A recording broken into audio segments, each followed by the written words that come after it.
Just it is now, yeah. Here's our chance to make it. And if we focus on our goal, you can decide, we can take care. Hey, just remember that you and too. It's a different world. It's a different world. It's a different world. It's a different world than where you come from. Ooh, ooh, ooh, than where you come from.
I know my parents loved me, stand behind me, come what may. I know now that I'm ready, yeah, for I finally heard them say, it's a different world, ooh, than where you come from. The city is now, yeah. Here's our chance to make it. And if we focus on our goal, you can decide, we can take care. Hey, just remember that you and too. It's a different world. It's a different world. It's a different world. It's a different world than where you come from. Ooh, ooh, ooh, than where you come from.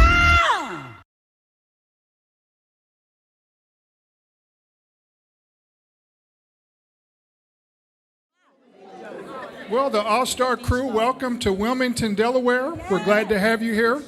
We're glad to have such a cultural phenomena and history-making cast in our city.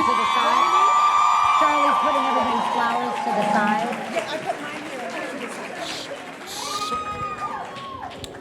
So, we're going to go ahead and begin our conversation. We're going to start with you, Mr. Bell. Can I just say one thing real quick? Yes, ma'am. Thank y'all for that opening dance. Yes! Give it up to the Christiana Art Center. Thank you for that opening dance. And if you didn't know, I wrote that. Yay! I wrote that. The theme song. Hello. Amen. Thank y'all. Yes. That's so cool. So well, why don't we start with you? Why don't you tell us what you're doing now, and tell us the significance of your character, Jaleesa. Okay. What I'm doing now. What are you doing now? What are you doing these days? What I'm doing now, I recently finished doing. I don't have to yell. You can hear me. Great. I recently finished doing Grey's Anatomy. Yes. I got a lot of tweets and posts from probably so many of you saying, Jaleesa, how you gonna shut down the hospital? It's like, well, Jaleesa didn't shut down the hospital, but that's a whole other thing. And just before that, I was doing the Broadway show Tina. Yes. Tina Turner musical.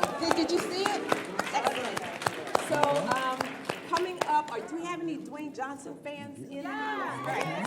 He has a show called Young Rock. So I just finished filming with Mr. Johnson. I will be in season 3 of Young Rock. So that's where you can see me.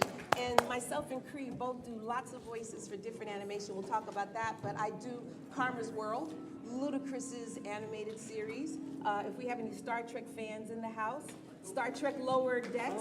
I'm the voice of Captain Carol Freeman, and then a few other things. So I'm not busy at all. I'm just chilling. Talk about Jaleesa. Jaleesa's character. For anybody who has thought about pursuing anything in their life and something in their spirit was telling them it's too late, you've missed your window.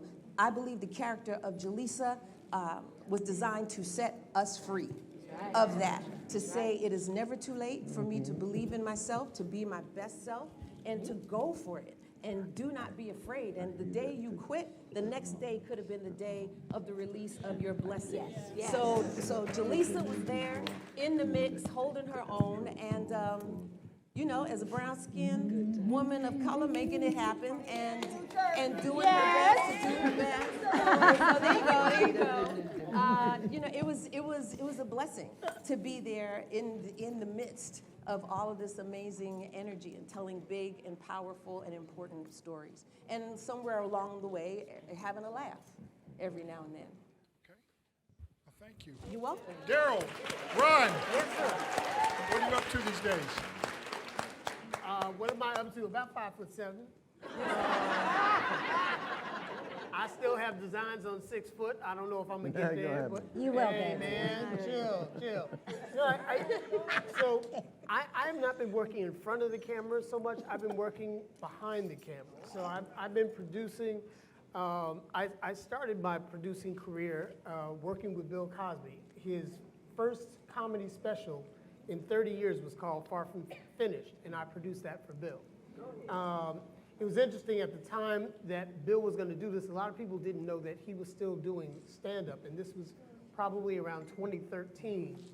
And we went to Comedy Central, and Comedy Central has a demographic of 16 to 34-year-old white men. And so when we proposed doing, at the time, a 77-year-old black comedian, there was some resistance. It ended up being the #1 comedy special on the network. So, yeah. That's where I started my producing career, and currently myself and my significant other, Tempest Bledsoe. Come on, Tim. We're producing a show for Amazon. We're actually producing 2 shows for Amazon right now. One's going to be a big Halloween special. We're going to have a lot of fun with that and some other good things coming up. So I'm busy. There you go. Yeah. Talk about Ron. Oh gosh, Ron Johnson. What I really like about Ron is that, and it's something I think you see in all of our characters, but particularly if you're a fan of the show from season 1 to season 6, it's how much they change. Right. You know, Ron started off as this goofy little kid, and a lot of people saw him as a sidekick, and he grew into this man. Yeah. And he was an entrepreneur. He started his own business. He became his own. You know, it was one of the fun things that I see on social media that you hear all the time now. Who did you like better, Ron and Kim or Ron and Freddie? Ron and Freddie.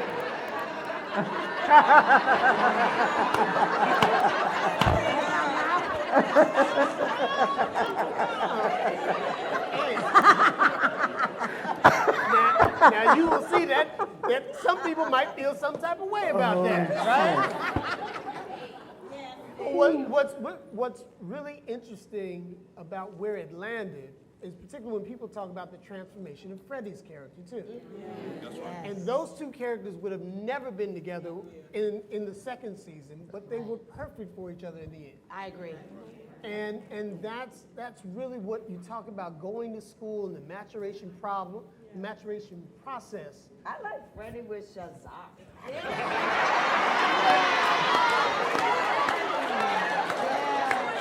Am I alone in that? Look here, Dean, you just... Go ahead, carry on. Hey, talk about And the last thing I'm gonna say is, funny, since we have an entire room filled of fans, one of the things that I always find funny was like, a different world became so incestuous. Everybody was involved with everybody. Like Will College. Well, yeah, but here's the thing. I don't know about that. You can't be in a relationship with somebody who's not on the show. That wouldn't work. So your only option is with the actors you work with. So that's how they go. and quickly talk about your on-screen and off-screen bromance with Kadeem. Oh God. All right. Well, look, there's no faking the chemistry between us, and that extends from Kadeem all the way across the stage for all of us. As you can tell, when Jasmine jump in, when someone says something, that's for real. Yeah. I love these people. This is my family right here. We love you too.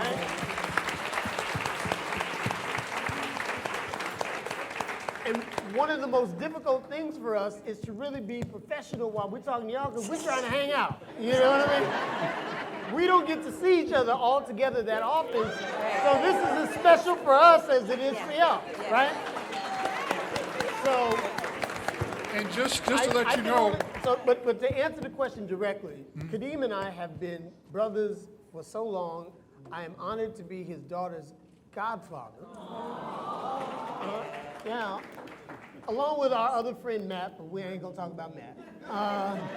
But that's what matters. That our relationship is forever. And while we get to talk about Dwayne and Ron sometimes, we talk to each other all the time. So there's that.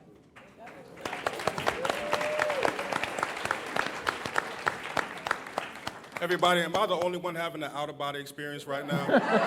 Okay, just checking. Just checking. Like, this is really surreal, and we really honor you guys today. So today we want to give them their flowers, right? So give them a round of applause. Iconic. So right now, we're just kind of going down the line, just asking the same question, like, you know, how did you resonate with your character, and like, what was it like being on a different world? So I guess we'll continue with Cree.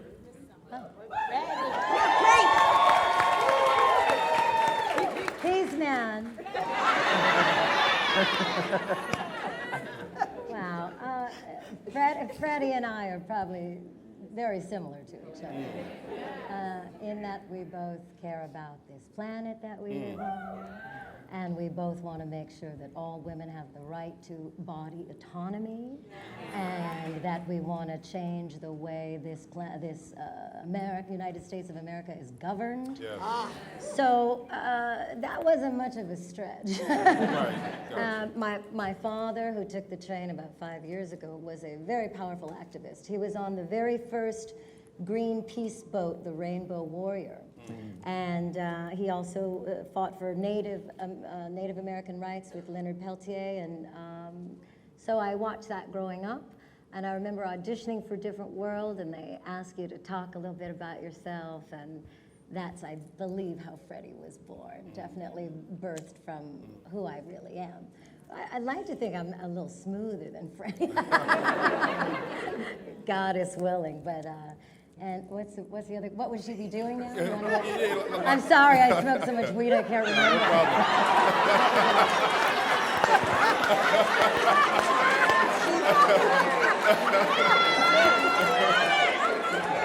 No, wait, but you gotta read the socks. Can you read the socks? The socks say leave. So what does being on a different world mean to you, and like in your life? What is being on a different world? Well, it changed my life. In any moment that kind of stands out in your experience. Well, I think there's so many moments. I mean, Kadeem was my very first love, so that's a huge thing, right? And we got to work together and love together, and he was the best first boyfriend you could ever ask for. Wow. Because he's such a beautiful, tender-hearted being. So to be brand new and to have this one. God damn. So that was a big deal. Also, I'm a school dropout. I lived in a school bus with my family. I started school in the 4th grade. I dropped out right before the 10th grade. So I've probably had almost 6 years of formal education. And so Different World gave me a college experience I was never going to have. And I'll never forget Charlie and I coming up together. Yes. 2 timid little things joining the cast. And then my princess, Jasmine, and I, probably love at first sight. And she just took incredible care of me, made me a better actress, and has always been a really kind sister. And Darryl and Dawnn. I mean, really, the best part of Different World is that it's familial. We really became a family. And also to have the honor to have made such an impact on Black people. I mean, that's probably the best part, and also to encourage people to go to HBCUs.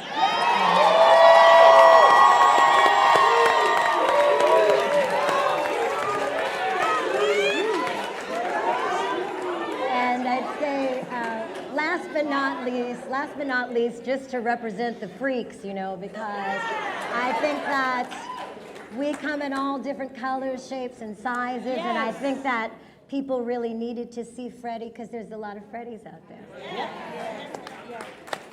Wait, before you move away from Cree, I mentioned the voiceover stuff. Cree is a part of something that is groundbreaking. Yes. That is happening right now. Please share what that is. Oh, yes, that's right. Like I said, I am on the very first all-native cartoon that's ever been made. Yes! Which is so exciting because we all know what it's like to be excluded. Yeah. And I believe that indigenous people have been invisible for so fucking long, and finally children will get to see themselves and dream of who they can be as well. Yeah. Thank you for sharing that. And moving on to Charnele. Hey! As Kim. Now, Kim, your character was serious. You know what I mean? Like, she was really. She was boring as hell. No, she was not. She was not. She was a great example. She was a great example, and she was serious about her business. She knew why she was at Hillman. You know what I mean? So she was focused. You know, super focused. So how do you relate to that character? And it's the same question. Like, what does being on Different World playing that character who was about her business and a med student? You know, what did that mean to you? Wow. Absolutely, give it up. Absolutely. You know, actually, we are different.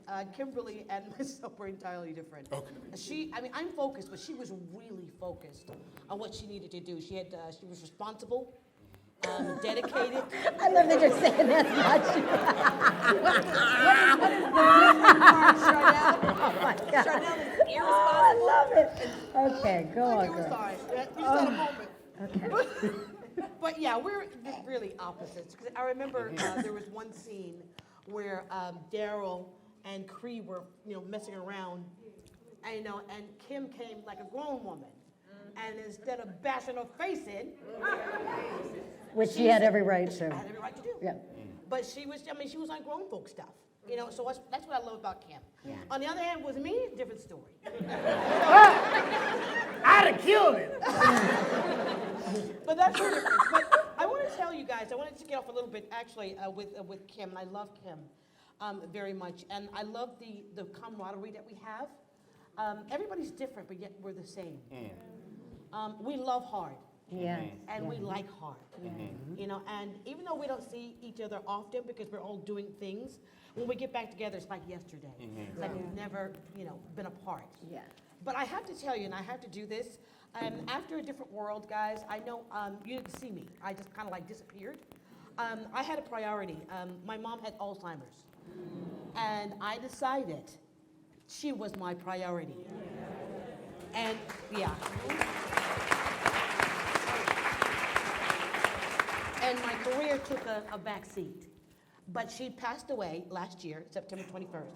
Oh, wow. But the thing is, guys, which is amazing, she passed on her blessings to me.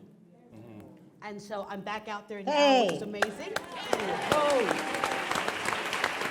I have a film that I wrote on Tubi called Changes. It's free. Check it out. Family movie. I have an acting school in Houston, Texas. Nice. And I'm just about to tour a play that I wrote called No Soldier Left Behind, dealing with the veterans, because we need to check out our veterans. And it's a lot of black veterans that are homeless, and we have to recognize them, and we don't do it enough.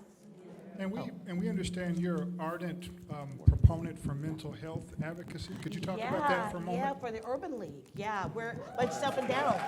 Yeah. And we're going to be doing that real soon, in Virginia. But there's so many things that God has done. I just think it's amazing that when you're in the valley, He gives you lilies.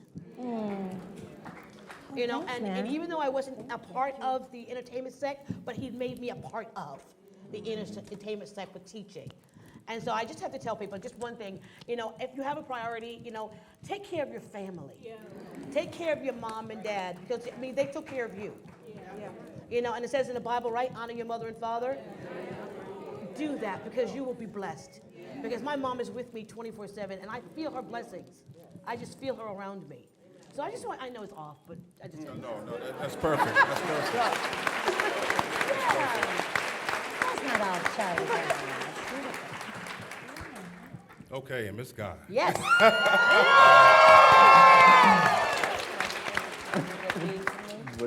Miss Guy, your character is so iconic. Yes. Whitley Gilbert. And when you... Why you laugh when you say No, because I'm going to tell you why. No.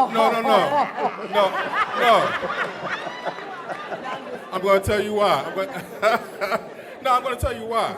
Because hearing you talk on the show, and when I heard you talk for real, it was totally different from the Whitley that we know on the show. So kind of let us know how you kind of morphed into that character of Whitley Gilbert. Like, what did you have to do, or where did you pull from? And what was it like being on such an iconic show, Different World? It's like 10 different questions. Let's take one part of that. The first one. Yeah, because that was a lot. Oh, I'm sorry. You just look like somebody I know. You. Yes. And the glasses. But you don't know me, right? Okay.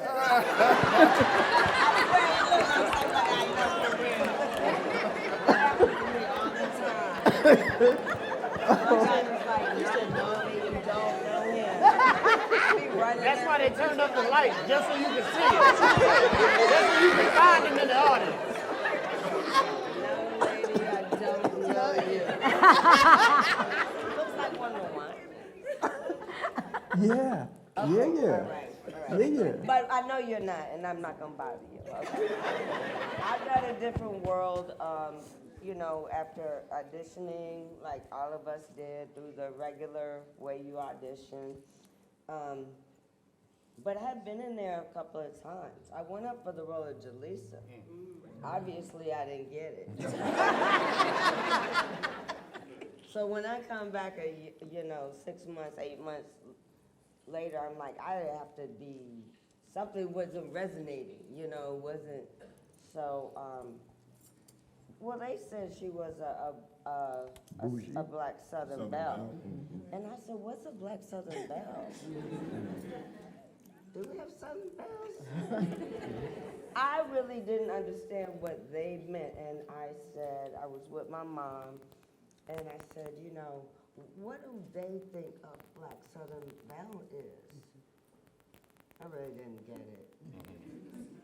So I thought I made it up, but I didn't make it up. And I used an accent from one of my teachers, just to make it more humorous. But I think the thing that I had to do once I got the part was, how do I make what is funny deeper? Wow. Yes. Wow. I worked backwards with Whitley. Because I knew anytime I talk like this, everybody starts laughing. Right. So it's not the content of what I'm saying. It's the way I'm saying it. Yeah. Right. And that's what you call, as actors, a crutch or cheating. It's like, dynamite. Right, You know, right, you wait for that, That's right. but you still need that. Substance. Yes, some substance, you know.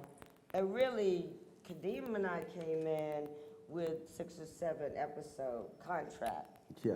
So by episode 5, Kadeem was like, "What you think? What you think?" I was like, "I don't know." That's just funny. Yeah. That's just funny, but I don't know if we, because the first season was very tentative. People were coming and going, and you know, we had the nucleus of Lisa Bonet and Dawnn and Marissa, but everybody else they would just look like, well, let's try this, let's try this. A lot of great talent too.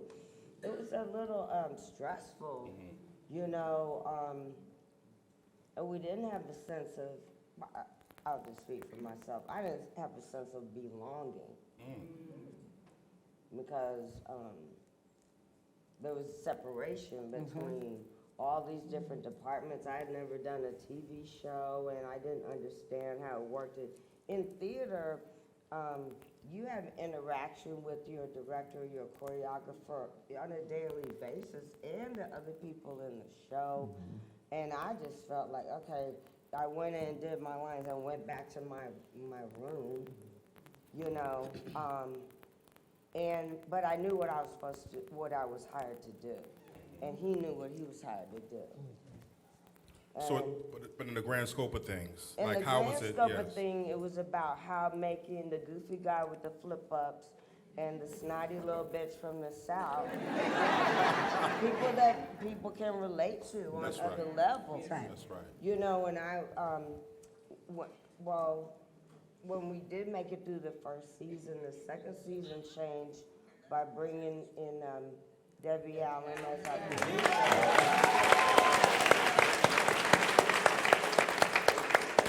Susan Fails as our head writer who made us look at our character. And then these two came in.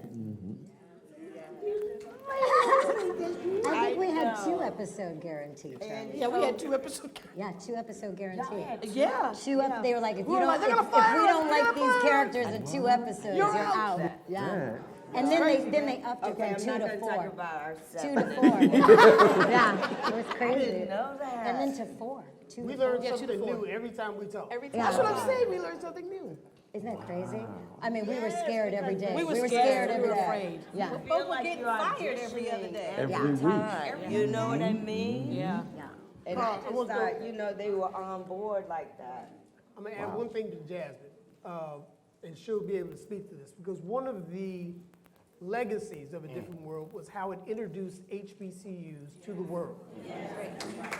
It continues to be the most popular advocate for HBCUs. So for a lot of people, until they saw A Different World, they didn't know HBCUs existed. Yeah, that's right. Jasmine didn't understand that. And why?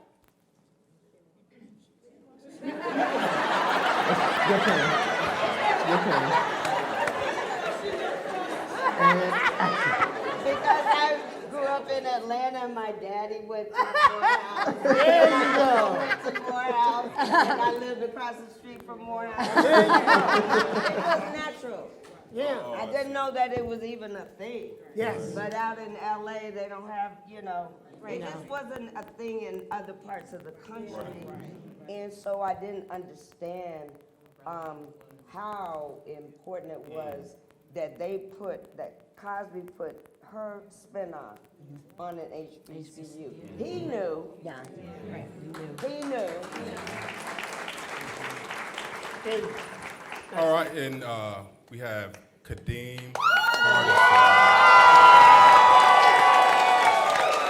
AKA Dwayne Wayne. I was looking for the flip-up glasses, bro.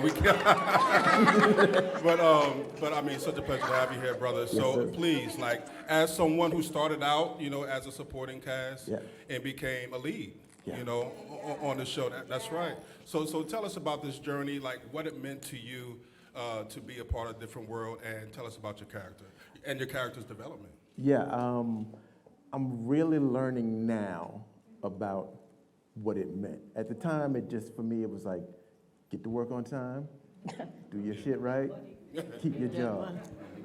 But now, 35 years later, I hear my grandbaby wants to be an engineer because of you. I'm in the math department because of you. Yes. Yeah, I knew it was cool to be smart and corny a little bit and a little overzealous a little bit. And I was comfortable with that because I saw you do it on television. So the representation that Dwayne kind of,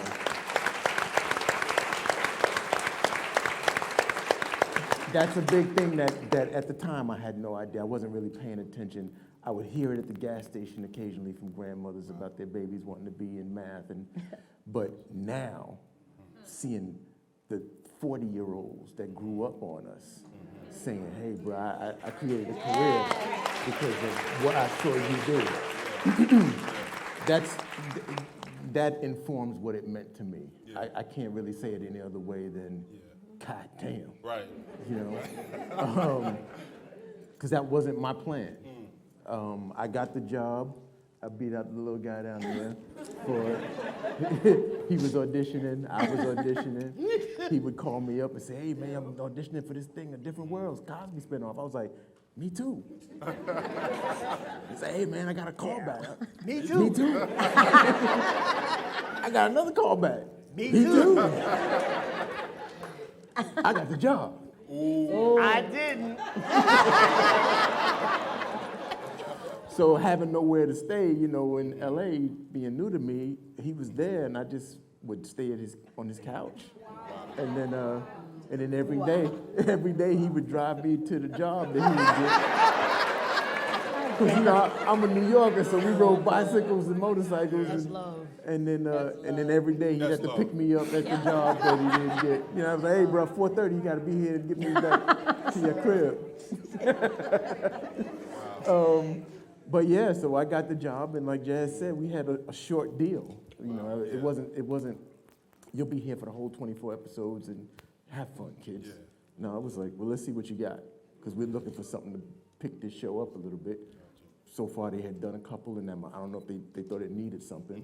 So that's when we showed up, and yeah, I was pretty much a nervous wreck, I think, the first season. And I'll tell you, all my actors, whatever's real, you know, whatever's present, you got to go with it. Yeah. So, Nervous Actor 101, if you look at season 1, Dwayne talks a lot with his hands. And that's just my nervous energy coming out, and instead of fighting against it, I said, oh, well, shit, I got to use it. So, you know, it became part of his DNA. And then you'll notice by season 3, Mr. Cosby said, it's time to grow him up. That's right. Lose the glasses. Get him some suits, you know what I mean? We're gonna make him a man now. And that meant to me that Shorty was gonna get Darryl was gonna get all the funny lines, and I was gonna be like the old uncle that complained about how much toilet paper he used and complained about everything, which was cool because then it meant serious relationship, taking things more seriously, a chance to show growth in the character for our young men. Like, this is what happens. You get to school, you're a little over the edge, and then you settle in. That's right. By the time you're a junior, okay, now you done figured out some stuff and how to move forward. So yeah, the journey of them and what it means to me is, it's what it's done for my people. Yeah, right. Yeah. That's what it means to me. And the journey has just been, you know, the most incredible ride. Like, all the talent on this thing, like, they all good. So I never had to be like, all right, me and Jazz ain't on, the shit gonna fall apart. Right. No. Right. Got it. Solid, that's right. So I could just lean back and be like, oh, snap, let's see what they doing this week. Right. So yeah, that's, I'm gonna cut it right there. Yeah, thank you. Thank you.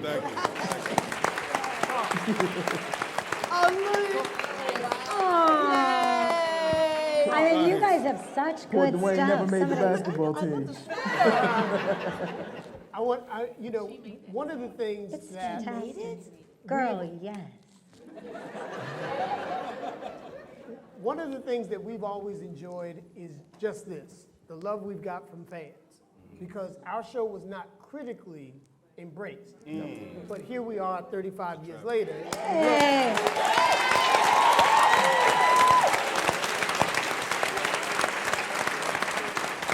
I gotta say, y'all got more Hillman swag than we ever saw.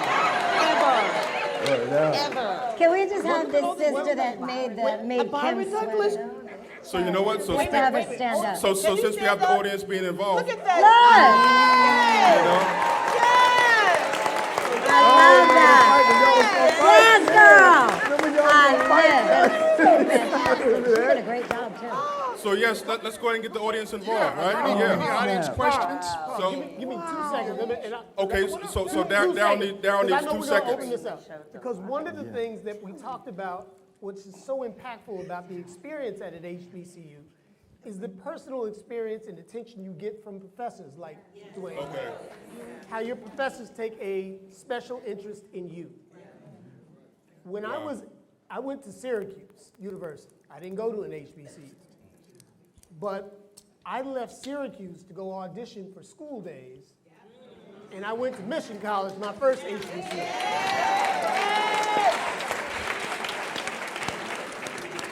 And I did that with Jasmine and Kadeem. After that, I went to Hillman College with Jasmine and Kadeem, my second HBCU. But I can tell you my life has been impacted by the special attention that I got from my professor at Syracuse. And in the first time in 35 years, I can tell you that there was a professor who took a personal interest in me and changed my life. And he just retired from the University of Delaware.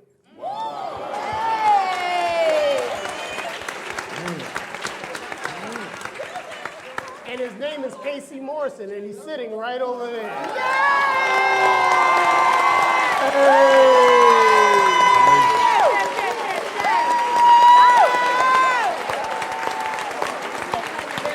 Word up.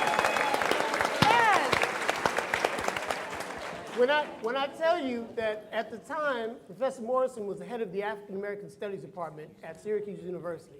And when I went to Syracuse, which is all the way in upstate New York and so cold, just like when we came to Delaware, I was surprised at the black population in Syracuse. That's real talk, right? At lunch today, we were And going. literally, it is 2022, and it was in his class that he taught me that Syracuse was one of the major thorough points of the Underground Railroad. Yeah. And that's where all those black people settled. And it's one of the things that I learned in my education that this man imprinted on me for the rest of my life. So I get, this is the first chance I've gotten to thank you. So thank you. You sweet thing. I got one quick hello for you from Sinbad. I talked to him.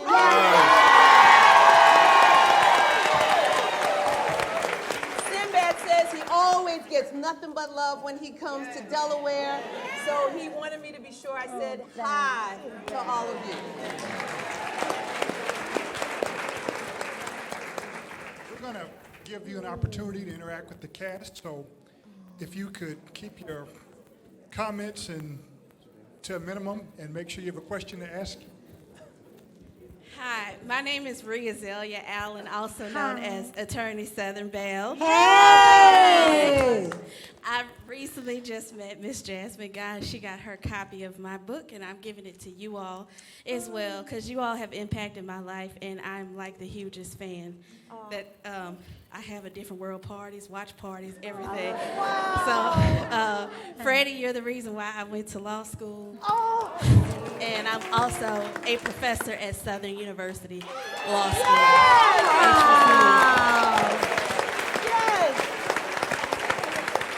Look, she has a question. She has a question. Okay. Look. 1 second before you ask your question. I hate to be the bad guy on this. But we want everybody to get a chance to ask a question. So if you can keep your comments, we love them. We want to give them their flowers. But keep it to one statement, then ask your question so we can keep the program rolling. Thank you. So my question is, I'm a writer. How did you all interact with the writers of the show, and did you all have any input in what was written? Yes. Who wants to take it? So the short answer to that is yes. Debbie Allen made sure in our second season that we would have a conversation with our writing team after every run-through.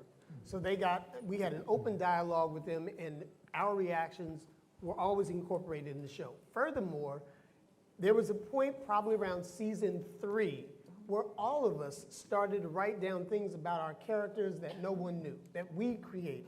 And those turned into storylines that got into the show. So there were things that came from us that all manifested themselves, and that was because Debbie Allen made sure that our creative input was heard.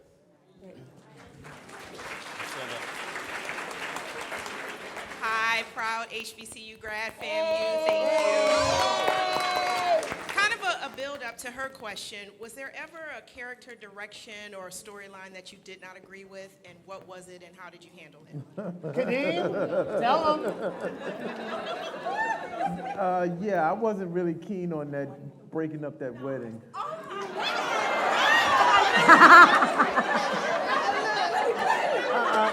I'm sorry. Oh my gosh.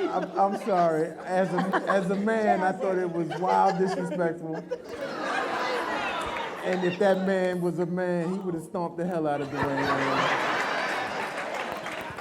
So yeah, I did not agree with breaking up that wedding. I thought the better idea would have been to go to her the night before and convince her to hop this wall and let's be on with our lives. You tried. See? And I told the writers, and the writers wrote it. So yes, we did have some input, but I still had to break up that damn wedding.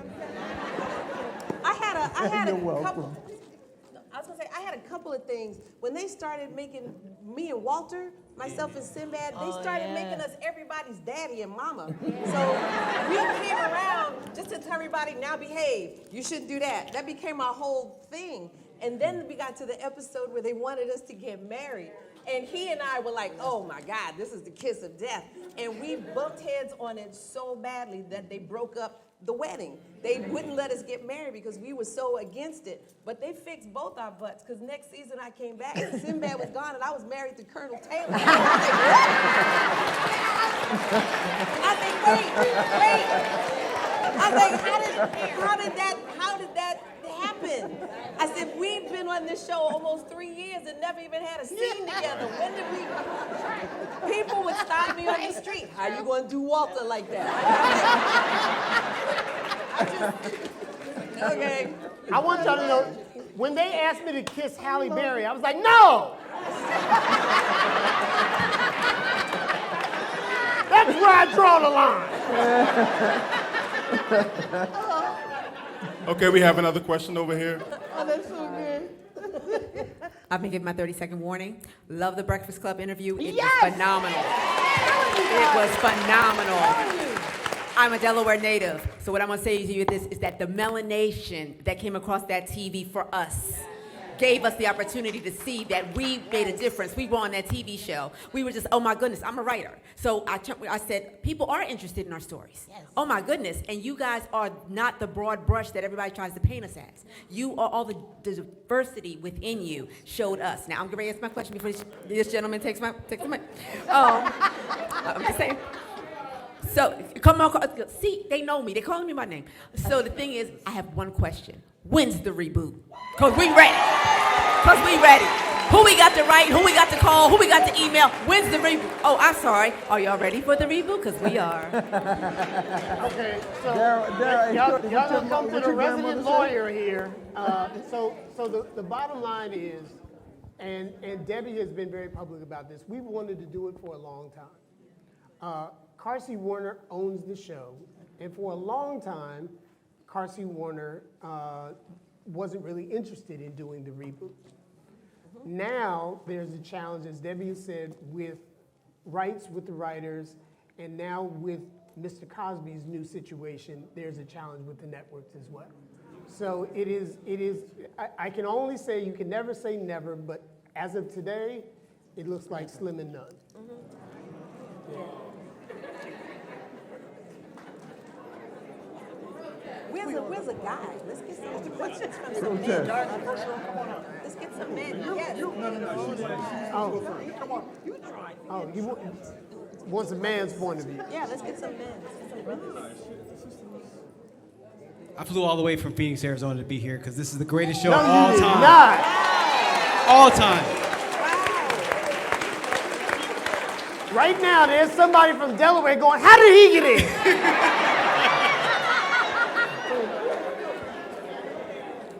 So credit to the writers. I know there's some phenomenal writers, but how much of it was improvised? Because you guys are such geniuses that so many of the lines were just like, okay, they're just too good, too good. How much of it was improvised? I'll tell you that our writers were excellent, and one of the things I committed to doing was trying it as it was written, but loading my chamber with some alternates just in case this didn't work or that didn't work, so that whenever we got in front of the audience and we did something that fell flat, no worries, I'm loaded.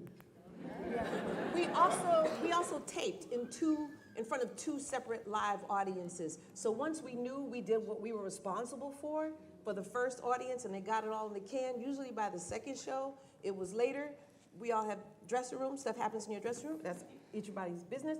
But we would come back and you could let things fly for the second show, and then they would take the best of both and edit it together. So But you I probably have got to a say little- too, actually, you have to, guys, I have to say this. This, we call her Princess. Jasmine Guy, baby. She took the words. She did not ad lib. She took the words and made them work for her. And one time we were in a scene, I don't know whether you remember, and the writing wasn't that great that week. You know? And actually, and I was in my head, I was like, how's Jasmine gonna flip this? What is she gonna do? I had forgotten my lines. She was that great that I had forgotten I was a fan. I had forgotten what you did with those words. It was impossible to do. And so it's not even about ad-libbing, it's about what you do with what they give you. Right, right. Oh, yeah. I do have to say that was one of the greatest joys was trying to break her up because she's so professional. So do you remember, okay, this was in our apartment. I just wrote the makeup. You were sitting on the couch and I had to come in. Yes. And every time I came in, you know, first I came in like this, and the second time I came in, by the end of it, I was like, Kadeem. And she would not break up. And this was, you know, so some of that was my duty. Was like, I gotta break up you and Whoopi Goldberg. That was my goal. Because I couldn't break up Whoopi either. I said, I'm just gonna keep doing it bigger and bigger until they just go, oof. Now working with her, Yo, boy. I could not hold my stuff together. Me either. She cracks me up. I'd be looking at the air, be looking at her ear, and then I was like, okay, don't look at me. Don't look at me and don't talk to me. Remember the episode where we were trying to do her makeup? Oh, God. You were putting powder all over her Hours face. trying to get through that scene. Oh, the powder was everywhere. It was hilarious. Oh, God. So It was hilarious. we had much fun doing it off camera as we did Oh, on yeah. camera. Oh, yeah. Backstage was just as exciting. I don't know if we ad-libbed that much. No, we didn't. There wasn't a lot of ad-libbing, but again, Debbie Allen. So you live by the sword and you die by the sword. Right. Debbie Allen would give you permission to try anything on the stage. And if it works, you're like, honey, we're keeping that. But if it didn't work, child, keep your day job. No, remember she would always say, I'm calling Todd Bridges. Yeah. I'm calling Radon Chong. Yeah. To come replace her. And in my case, it was Garrett Coleman about to get your job. Like, okay. All right. So I just wanted to say I appreciate y'all. I was a little kid watching this show. My mom had it on every Thursday, Cosby, y'all, and I think Rosanna Chair, somebody, whoever. Don't matter. But y'all showed sisterhood, friendship. Y'all showed what it looked like. It wasn't coonery, it was family. You're correct. Jaleesa, I related to you. I have a successful career because of you. Wow. Yes. I so appreciate corporate, that's me. I'm coming through. My briefcase, that's me because of you. So I appreciate you. Yes. Ron, you always had his back. You was ready to rumble. Don't have no question. Just want to pay homage.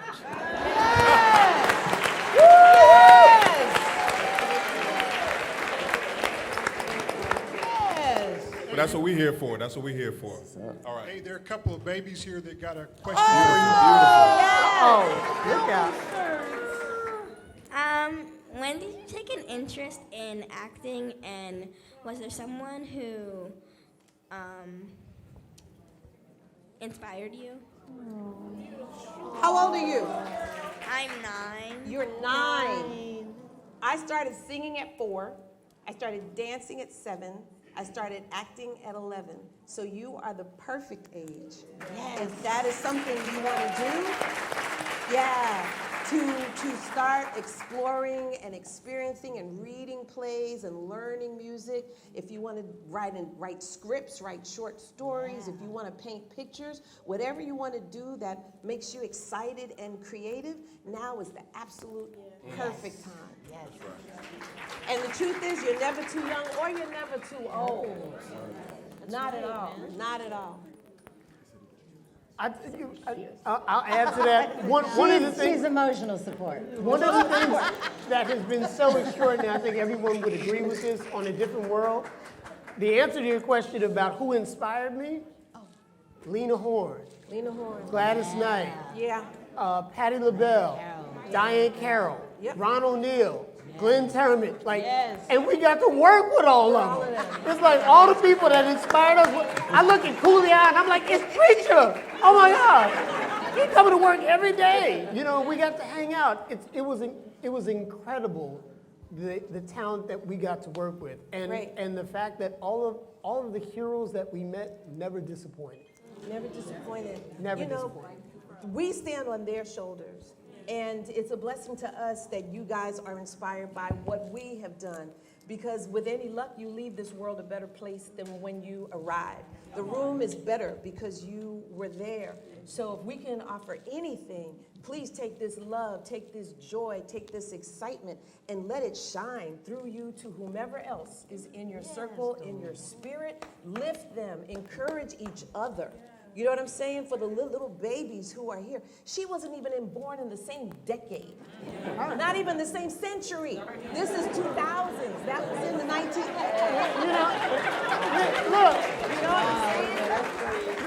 You know what I'm saying? So that's what we need to keep doing for each other. All of us stand on someone else's shoulders. What's a 9-year-old doesn't know a world where there wasn't a black president? Yeah. Or a vice president. Yes. That's all they know. Yeah. So anyway, sorry, go ahead. This is very surreal to me, but I just wanted to say thank you. I went to Morgan. Take your time, baby. Take your time. Got a minute.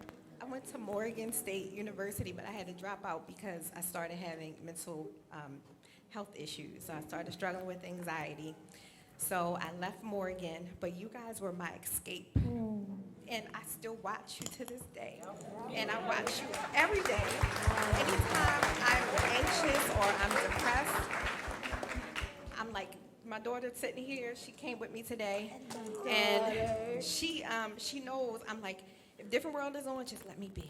Just let me be. I'm in my happy space. Since then, I have healed, and now I'm an advocate for mental health. Yes. And I have an online school for black men and women, so we teach mental health advocacy. And our next year theme for our gala is A Different World. Nice. Yes. I have a question. Hold on. You have a question? No, I just wanted to say thank you. I have a question for her. Hold on. How old is your daughter? How old are you? I'm 15, and I didn't even know HBC is really a thing until Yes. I want to go to Howard. You want to go to Howard? Okay. All right, you're 15. That means you're in junior high school now. Oh, I just started my sophomore year. High school. You started your sophomore year in high school, and you want to go to Howard University. All right. This is totally off topic, and I knew there was a reason. I have my own nonprofit organization, and we give scholarships and support to underserved youth.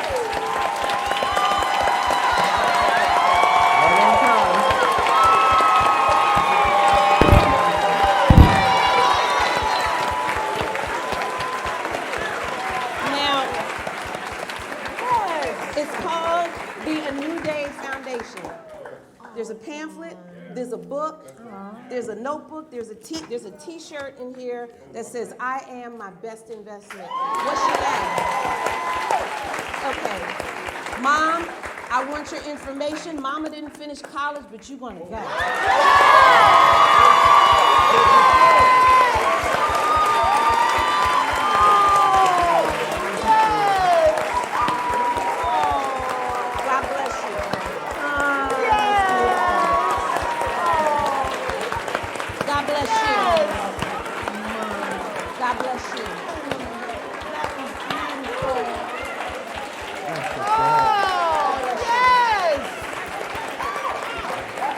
We might as well go home now. Ain't nobody topping that. Show's over. Let's just get on the hell out of here now. Show's over now.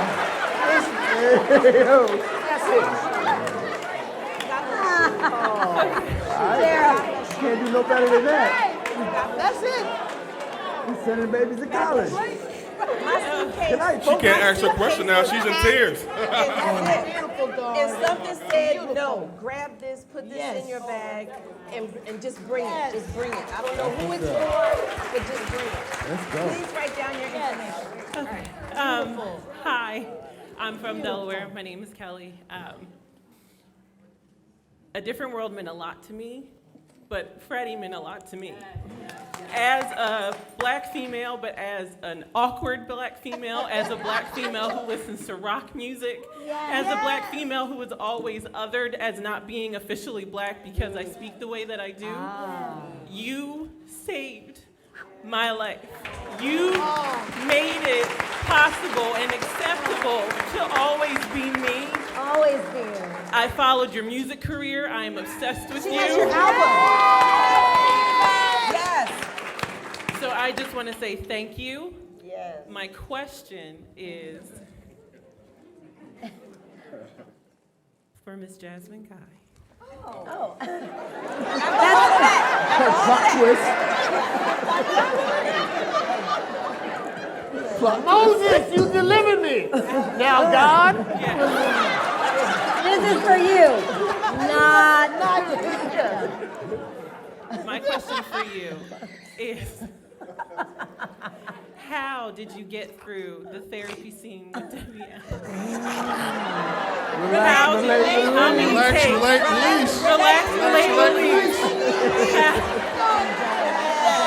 How did you get through that moment? It took a lot of takes. Yeah. It took a lot of takes. Oh my God. I'm dead. Doing things in one I'm take. dead. I'm dead.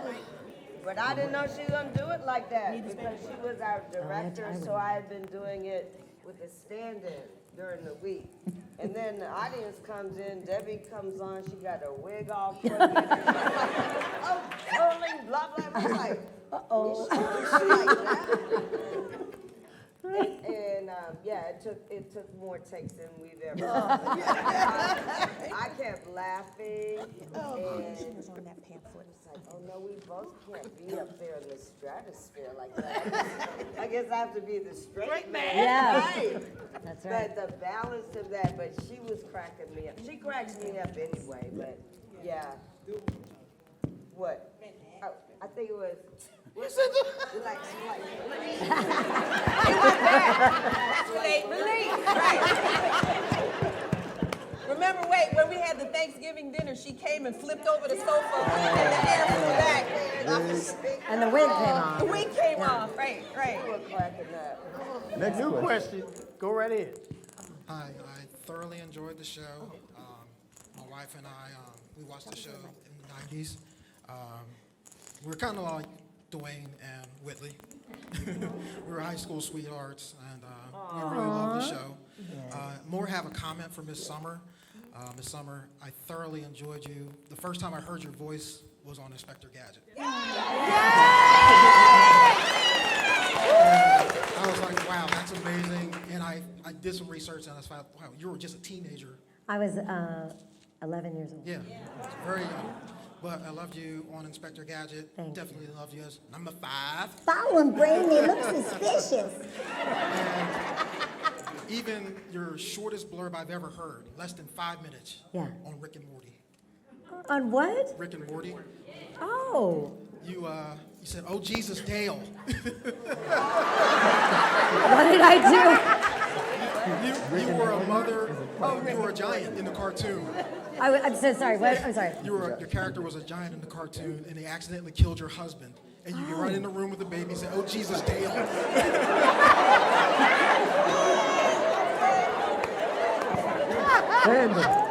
But you know, I've done over 500 animated characters, so it's okay if I can't remember them. Thank you, brother. I appreciate it so much. I think it's my turn. I think it's your turn. Okay. I feel like I've been waiting my entire childhood to stand here before all of you and tell you thank you from the bottom of my heart. I am Nakia. I'm all the way here from Detroit with my 13-year-old son. Came in this afternoon because I absolutely had to be here to tell you guys you're my heroes. I'm one Miss Jasmine who you said, you know, I grew up in Detroit. There are no HBCUs, but when I saw a different world, I knew I had to do it. I went to Howard University on a full scholarship because of you guys. Fast forwarding, the question that I want to ask is, I became a community advocate because of you guys. You created shows about the AIDS epidemic, about, you know, what was happening to Rodney King, what was really happening in the Black community, and I do that for young girls on a daily basis, and I feel like I'm a dying breed. So I guess my question is for all of us who know that the next generation is our responsibility, how do we get the real issues, not the fake ones, but the real issues out here in front of the kids so they can also, either through real life or the arts, address these issues and create change like you guys did for us?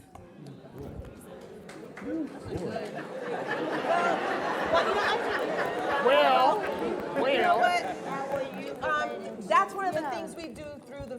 I'm sorry, were you answering the question, Jazz? I was, but go ahead. Right, no, go ahead. I didn't hear you, I'm sorry.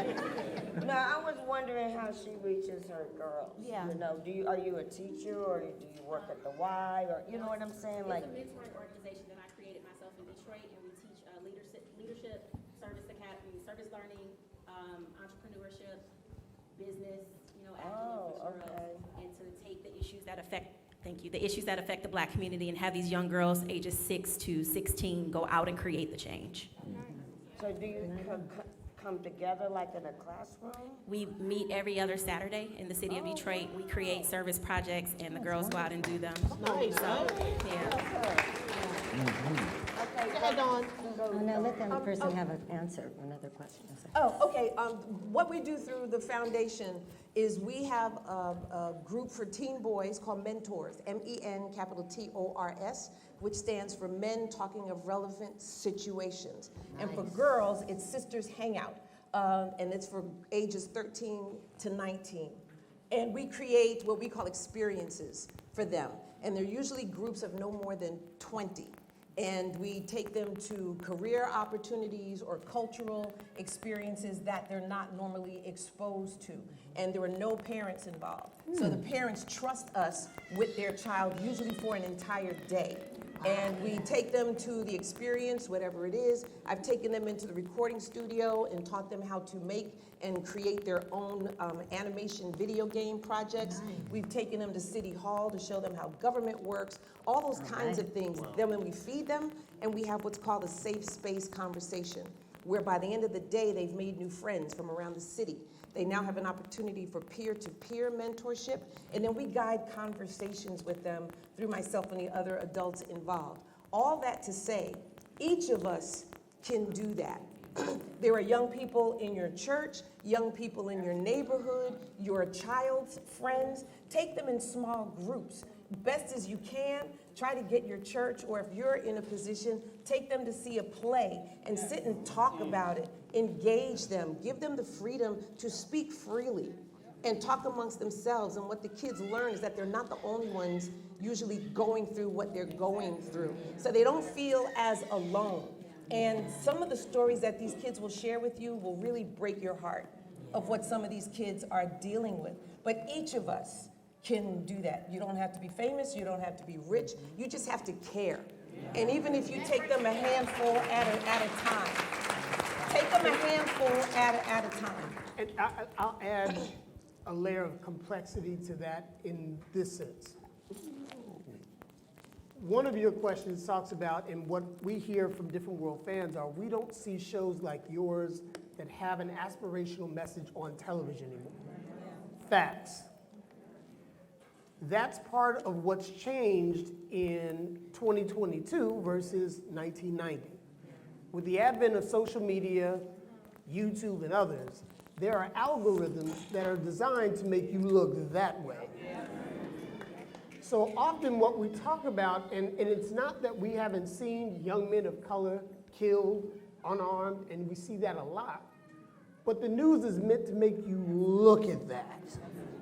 And it's meant to make you angry, it's meant to make you scared, because then you will act and you will feed into that. It's like a car crash on the street. You'll stop and you'll look. So the idea of whether or not we can influence our children to look at different things is to get them to look away from the media often. And that's just the way that the media now exists versus back when there were only 3 stations on television. It's just different. If you click on YouTube, all those thumbnails are designed to make your children look at stuff they had no interest in. And things that will pull them down a rabbit hole that will keep them for the rest of their lives. That didn't exist in 1985. Didn't. So there's a lot of, it's not that there aren't real issues and challenges in our community, but all you have to do is look at CNN today. All you see is coverage of Hurricane Ian. Right. What, did Donald Trump die? like, we're not talking about Donald Trump today? We're not talking about what they're arguing about on Capitol Hill? Like, where did all that go? Well, we have something else that's catastrophic, and you'll watch it all day. So we're going to play that for you. So you would wonder where are all the other important news stories that are important to us. There are 2 other news organizations. Gosh darn it, I wish I could remember the name. Yes, I said gosh darn it. But one of them is just about good news. Things that are out there that you can learn that will help you, that will help enrich your lives, that will help feed your spirit and lead you in a way that will make you and your family successful. And those are things that we have to look out for and gravitate toward and direct our children toward. Yeah. We have a question over here. Not so much a question, just want to say thank you for coming. Jasmine, Miss Jasmine Guy, you came to my high school back in '05. Wow. I still have the autographed picture. Also, Miss Dawnn Lewis, thank you for inspiring my mom for my name. My name is Jaleesa. Yes! And I, too, was a student that went to college, got my bachelor's degree at the age of 28, so, and got my master's at 30. So, come on. I just want to say thank you to all of you. Thank you for your inspiration. It continues, and when I decide to have some children, whenever that is, they definitely going to be watching Different World. All right. Thank you. This gentleman got a question? Oh. First of all, this is an absolute honor to be talking to any of you guys. My question is really simple. How do I say this? First of all, Cree, you have the best name on the show to me, meaning the first name, Cree Summers, best name. My question is, I am also a Jaleesa. I will be, yes. Wow. Get out of here. I am also a Jaleesa. So, hey, Jaleesa girl. Any other Jaleesas in the house? Hey, girl. My question to you all is, I'm 33. How many times have you all heard that I was named after either your character or your real life, excluding you? Because it's about 5 or 6 of us in the city. One of them is my nail tech. So it's about 5 or 6 of us in Delaware. So excluding Miss Dawnn Lewis, how many of you been told I've been named Kadeem or Dwayne, Jasmine or Whitley, Charnele or Kim, Cree or Freddie, Darryl or Ron? I want to know, has anybody ever told you guys? I love them. I have a lot of Crees now. All of a sudden. Me too. I'm going Cree. A lot of new Cree Crees. too. And just so everyone knows what it means, I was named after a tribe of Indians called the Plains Cree Indians. And they're a nomadic tribe in Saskatchewan that I was raised with. And yeah, I'm noticing a lot more Crees these days. Yes. Thank you. No one has ever said they would name Ron or Darryl. I'm going to tell my parents, y'all are trash. Nobody wanted to name their child Darryl behind me. This ain't right. I want to tell you, a number of years ago, that made the Guinness World Book of Records as the most popular name given to children based off of a television character. Was Jaleesa. Holy smokes. Yeah. I didn't know that. That's amazing. Yeah, Guinness World Book of Records. Wow. Yes, sir. I love your sweatshirt, by the way. Yes, this is It's wonderful, yes. Go on my website, Yeah, that's shameless great. plug. You go Yeah. right. Not you though. I mail it to you. I do whatever. And my name is not Jaleesa. Okay. My name is. You broke the chain. My name is Phil, named after some white guy in General Hospital. Philip Chancellor, I think his name was. So I have a quick comment, and I do have a question. So my comment is, I'm a relatively new professor. I'm a full-time social work professor at Dell State,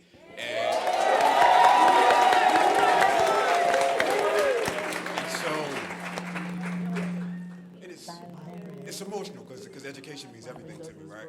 And so that Dwayne Mutiny episode, where he came and gave a quiz, and it was just like it was a revolt against him. So I showed that end scene where you're talking about the urgency of education. I show that to every class that I teach, right? Just because it's so important. You know what I mean? I wanted to say that, but my question is, and I'm about celebrating and showing love to the ancestors, right? So this could be for Dawnn and for Charnele. The ancestors, Mary Alice passed, right? We talk about Lou Myers, who passed. Can you speak to them? And one more name, and I know people may not know him, Roscoe Lee Brown. I've tried to do so much research on him, and it's just like I can't find anything. What? Right? Oh, I can't believe that because he was an incredible accomplishment. I know. I see like the filmology and what have you, but somebody writing about him and writing about his. I don't necessarily see it. So can you speak to just Mary Alice and Lou Myers and what they meant, and Roscoe Lee Brown and what they meant to you, just the elders in general? Well, I can speak for Lou. Actually, a kind, gentle, crazy soul. Do you remember when he used to get his burrick detailed? Oh. That was my favorite because Kadeem had this fancy Lotus, right? And he'd get it detailed. And then Darryl had a fancy car. Then Lou Myers had this old beat up Buick. And he would get his Buick detailed and he would say, Cree, did you see my burrick? And I would say, Lou, it looks so good. So good. Oh, I just miss him. He was beautiful. He was just beautiful, just wonderful to work with, easy to work with, and very knowledgeable. Yeah. He can go around, oh my goodness, but he was very, very intelligent and knowledgeable, and I learned a lot from him. And I miss him dearly. I think about him a lot. Same. I think about him a lot. Yeah. It's a little hard for me to talk about the three of them. Mary Alice was there when I started A Different World. Roscoe was there when I started Different World. Yeah. Lou was there when I started Different World. And Darryl mentioned before some of the icons that we got to work with. There was so much history in each of them. There was so much graciousness, so much humility, so much joy to see us succeed, where they had encountered ceilings and barriers, and each of them, as talented and as gracious as they were, suffered no fools. Okay, they did not mince words. What they said, they meant, and what they meant is what they said. Lou had this whole other side. He liked playing honky-tonks. Yeah. So every now and then, Lou and I would end up at clubs doing blues sets and singing and just carrying on. And they were all three such amazing, amazing people. Bless you. They were just really amazing. Wow. I'd like to say something about Lou. Back tissue. Thank you. Lou, everyone is my favorite actor. Jasmine might be my all-time favorite actor. That's right.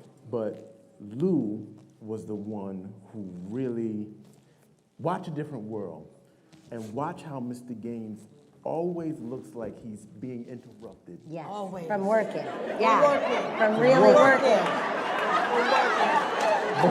Before he speaks, he's being interrupted,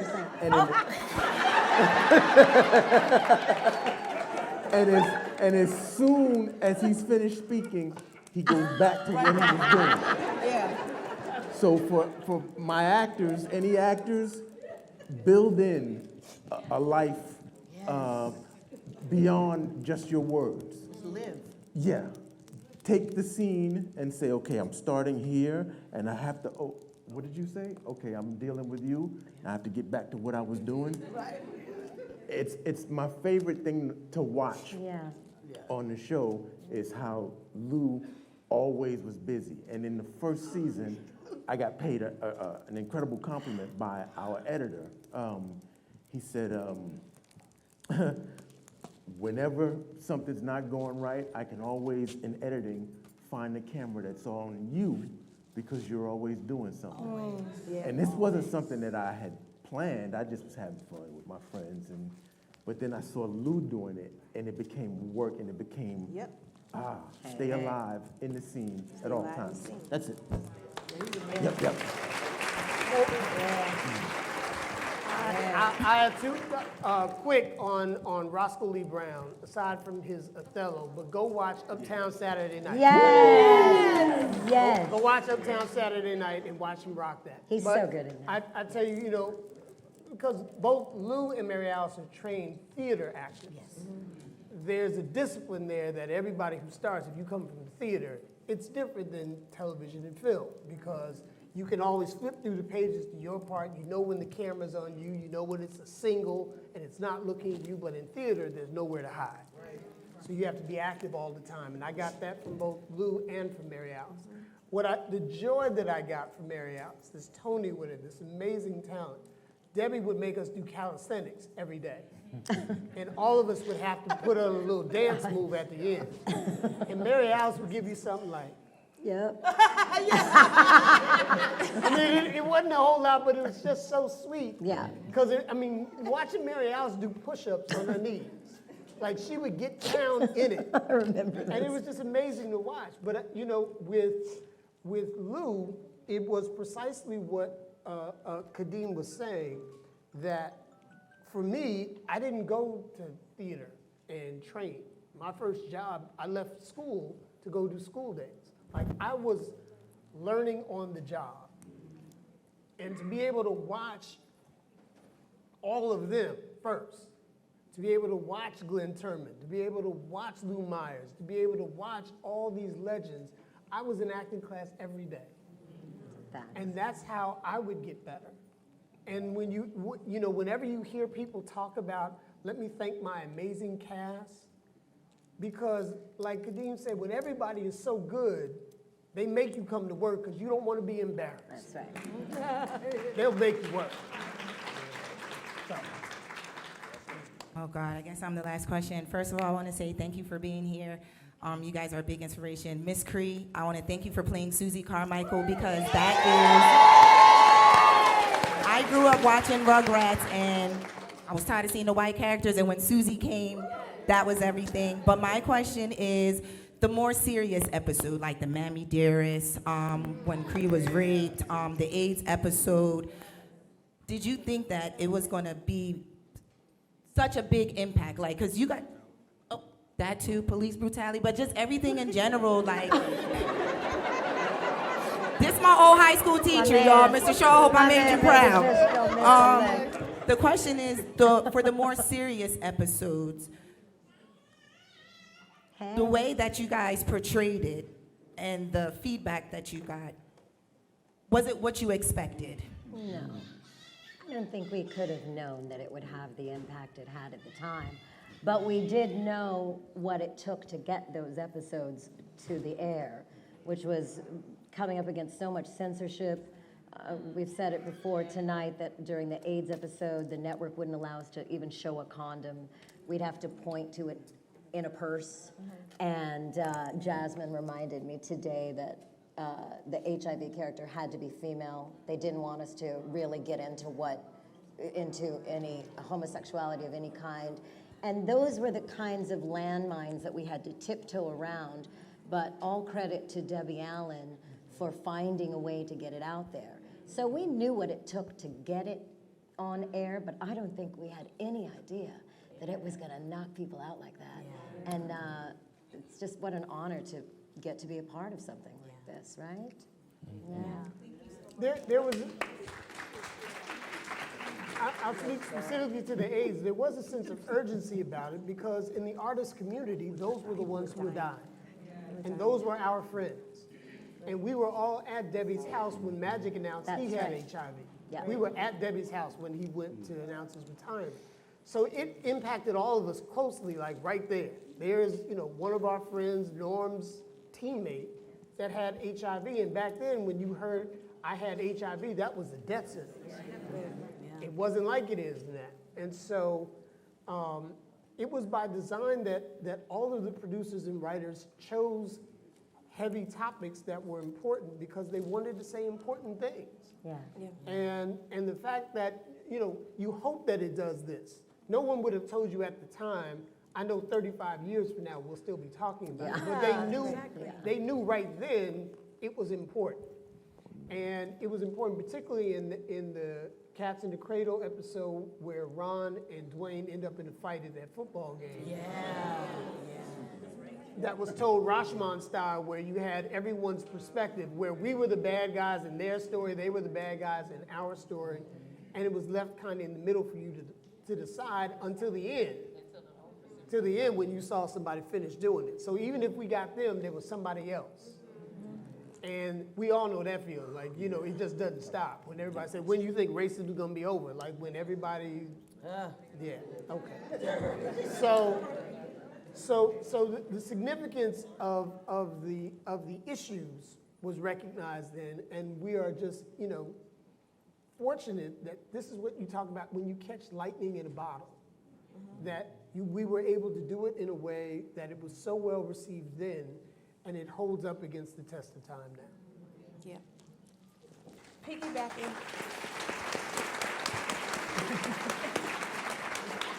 Piggybacking on lightning in a bottle. I have a question for you guys.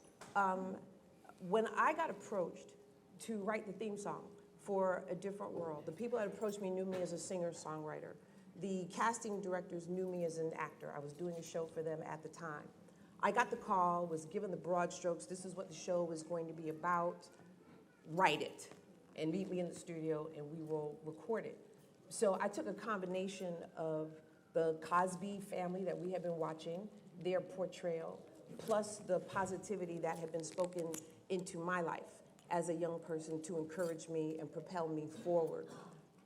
At the time, I had no idea that the song was going to have the impact that it seems to still have. So I want to know from you guys, because I'm still a musician, Cree is still a musician, what about that song got y'all going so much? Aretha? So it's got nothing to do with the song. It was who was singing it. Oh, okay. Okay. All right, so it ain't the words at all. I need to release that. Wait, one at a time. Get that one right there. Words. Say the words. I know my parents love me. Stand behind me. Wait, no. Wait. I want to hear it. Okay, I'm about to cry. You gonna record this? Yeah, I want to hear it. Okay, go for it. Go for it. Go for it. Go for it. There it is. Stand behind me. All done. I know now that I'm ready. Before I finally heard them say, what they say? It's a different world than where you come from. Yes, it is now. Here's our chance to make it right. If we focus on our goal, you can dish it, we can take it. Just remember what you've been told. Different world, where you come from. Know where you come from. That's it. Ladies and gentlemen, the cast of A Different World.